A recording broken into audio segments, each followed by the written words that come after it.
I almost didn't watch the first 3 episodes of The Rings of Power Season 2. I didn't review Season 1, and while I'm a big fan of the movies, I have not read the books and have not retained the lore as well as I would like.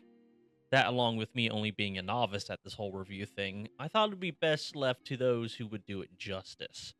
I also didn't want to give Amazon the views, but alas, the temptations of the rings of shit called, and I succumbed to the potential slot in the algorithm.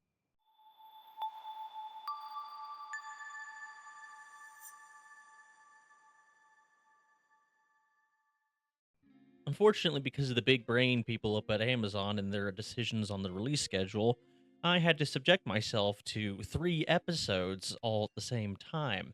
And each episode is an hour long. So, it was definitely not released that way in order to pad the watch hour times and say, oh, look how many people watched thanks to the continue watching feature and shit TV induced narcolepsy. Because, just dropping 3 episodes all at once when you plan on doing a 1 episode a week release is the sign of a healthy show. Alright, to get more straight to the point, I did not enjoy these episodes, and each one really does deserve its own methodical breakdown of all the shit that happened video. But this is just a hobby for me at the moment, and I don't have that kind of time, so I'll just have to bundle as much of the prime stupid stuff into this hopefully not too long video. So this season starts off with seeing how Sauron was betrayed as hinted at in the last season in order to become Halbrand. He was betrayed by Adar and the orcs because I guess they don't like war now, and they try to Julius Caesar him. This apparently doesn't work because Sauron, and then he becomes this amateur CGI evil black gooey strings just flopping around and eating any creature that comes in contact with it. And eventually gets just like attached to a wagon and eats this girl.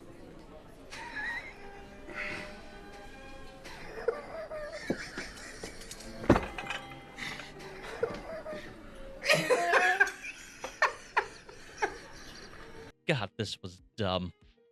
The pure embodiment of evil that loves torture and trickery more than sex and pretty much has become like living fire and any other Tolkien adaptation is just flopping around hoping to hit a bug.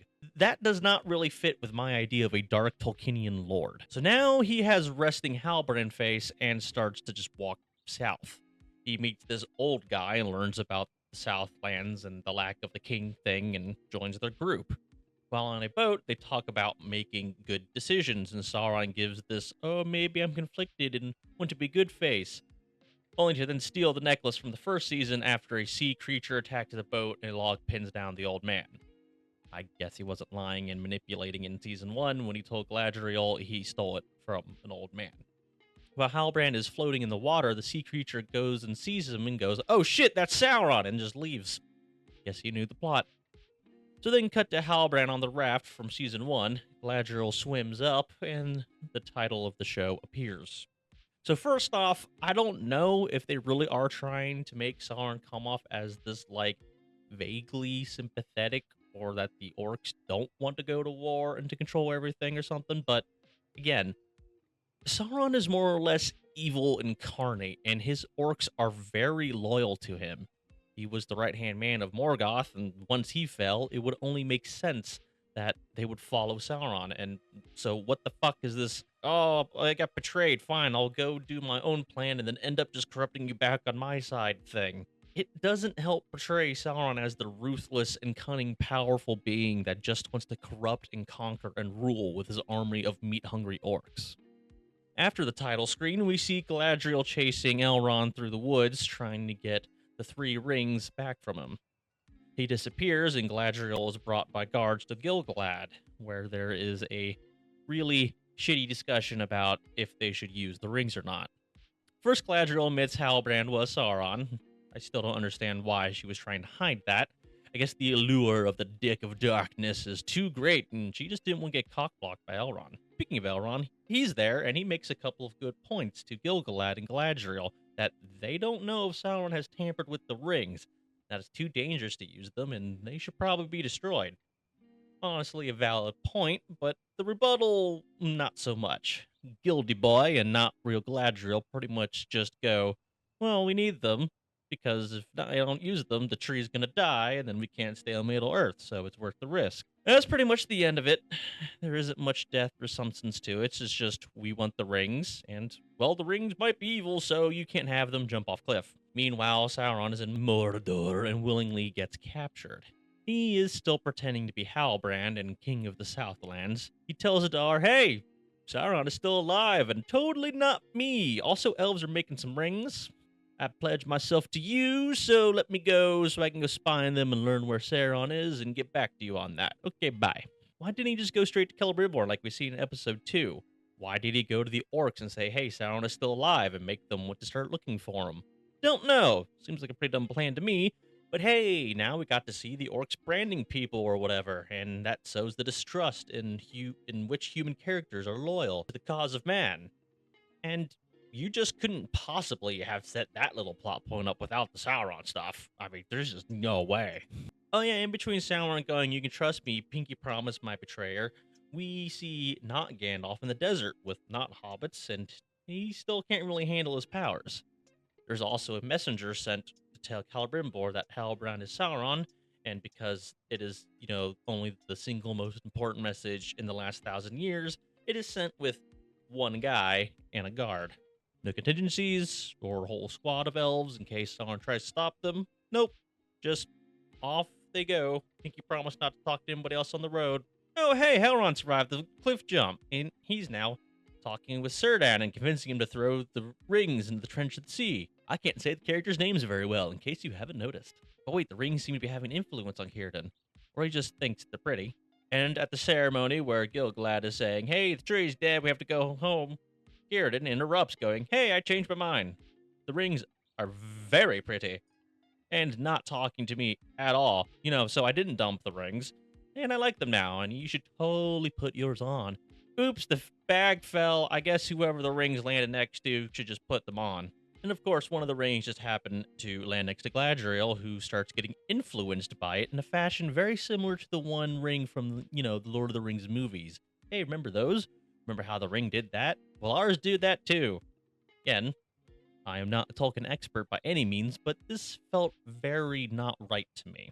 The One Ring has not been made yet, so the other rings of power shouldn't be evil or corrupt, right? For a quick sanity lore Google check, turns out, yeah. That's because it isn't supposed to be that way. Only the One Ring tempts people, and apparently Sauron wasn't supposed to have been a part of making the Elven Rings, and had never corrupted them. It was just the fact that they were made in the same exact way as the other rings that they had a link in the first place. Oh yeah, and I forgot that according to the appendices that the show has the rights to, the Elven Rings weren't even the first ones to be made. They were the last ones. So yeah, it felt really dumb and un-Tolkien because it was. Anyways, Galadriel and Gil-galad put on the rings, and the tree is restored. Finally, Halbrand arrives at Aragon and, tries to get together with Celebrimbor to make more rings. And that is the end of episode 1. Okay, the video's kind of starting to get long, so in the interest of time, I won't do a full beat for the rest of the episodes. In episode 2, we see the dwarves and how Khazad-dûm is getting affected by the new Mount Doom. The volcano is causing earthquakes and destroying the mines and sun mirrors that allow them to have gardens inside of the mountain. The rock singers, or whatever these nuts is, can no longer talk to the mountain, and they don't know what to do with the Durins still fighting each other. We've seen evil not Saruman wizard with butterfly slaves. The real Slim Bitchy is brought back to life or whatever, and they talk about how they want to stop not Gandalf. Not Gandalf and not Frodo and not Sam realize they are getting followed by not Saruman's lackeys, and they have to escape in a nothing lives there desert, only to get found when they end up at a well when they're desperate for water. Not Gandalf fancies the cane that was just kind of sitting at the well for no real reason and tries to use it to control his powers and fight the bad men. This does not work out great. Meanwhile, Galadriel and Gil-galad are now getting visions about the future and Sauron's rise to power from their rings, because they do that now too. They decide they need to get to Eregion and make sure Celebrimbor is okay and not working with Sauron. Elrond gets convinced to go with Galadriel by Círdan when he compares drunk poets to Satan. and choosing not to kill a fish by using nature influence powers that I guess the rings also have now too. And it's a good thing Elrond does join the Go Warn Celebrimbor team because, oh no, the messenger they sent to tell him about Halbrand is dead. Too bad he didn't have more guards or any other contingency to help him get the world's most important message to his destination. Who could have ever seen that coming? Speaking of Celebrimbor, actually, throughout the episode, he is adamant to not let Halbrand into Eregion, but Halbrand just kind of sits already past the gate and waits for apparently days. Eventually, Celebrimbor goes to talk to him with the world's most useless umbrella made by apparently the greatest elvish smith of all time, and Halbrand goes, "Oh, didn't Galadriel tell you I was coming and to just forget her orders to not interact with me? Also, we need more rings because something's going down with the dwarves." I'm not sure how Halbrand knows about everything he does. I don't think he has like the all-seeing eye stuff yet at this point. But hey, it's a lot easier for him to convince people if he's read the script and knows the plot. So Celebrimbor brings Halbrand to the forge, and they celebrate the elvish rings working on the tree, and they talk about the dwarves. Halbrand goes, "Hey, man should have some rings too," and Celebrimbor goes, "No, they can be corrupted too easily." So then Halbrand has to pull out the big guns and goes, "I'm not actually Halbrand. I'm not even mortal. I'm a messenger of the god of the universe." He makes the room spooky and walks out of the fire like in the trailer in that shitty wig. I will admit that the walking out of the fire effects and everything was better CG than from the trailer. But yeah, Celebrimbor sees all this and goes, "Oh yeah, let's make some fucking rings." And episode 2 ends. Episode 3, we see that Isildur is alive and was discovered by his horse, the greatest character of all the episodes so far. Apparently, he was taken by Shelob and or Shelob-like spiders, because remember the spiders? They were in Lord of the Rings. Man, Mordor is developing fast. It's been like maybe a month at the most since the volcano blew, and they already have stories about the Black Forest. Isildur gets away and goes through this entire venture of running into a lady that might be evil or not, depending on why she's rebranding herself, because she's got the brand from the orcs. Also, he loses his horse again, and he has to save it again, only to have this cliffhanger moment where son of Busty Healer Lady from season 1 has been captured after trying to help him get back the horse. Oh yeah, Busty Healer Lady that seemed really important and not on Death's Door at the end of season 1 died off screen from, I guess, the orc arrow that had a delayed death enchantment. Oh, and Hood Elf is there and does some cringe CGI flip fighting. He's sad about Busty Lady being gone, and I mean, hey, can you blame him? The other plot points from episode 3 include a conspiracy to overthrow blind Numenor queen by her cousin going very well because racism for elves, and the fact that the monarchy, I guess, is decided by whoever is just casually standing along this balcony when one of the big hawks lands on it. And finally, we got the Durins making up and being convinced by Celebrimbor and Sauron that, hey, if they give them some mithril, they will give them rings with the power to fix their mountain. I thought the dwarf rings just like enhanced their greed, not also nature restoring powers like the elves, but whatever. But yeah, it ends with Sauron obviously corrupting the mithril the dwarves bring and plopping it into the forge. In terms of Tolkien and Lord of the Rings, this show still does not feel right. The dialogue feels like it was made by an AI with the instructions to add platitudes and metaphors every third sentence, then sanity checked by a drunk, self-proclaimed Tolkien scholar that has a crush on the obviously lesbian producer of the show. The costumes and the sets look cheap for the billion-dollar budget of the show. The acting isn't great, and the CGI is hit or miss. If you try to ignore the Lord of the Rings stuff and just think of it as a generic fantasy show, it's still not very good. It would be on like CW levels of production and writing.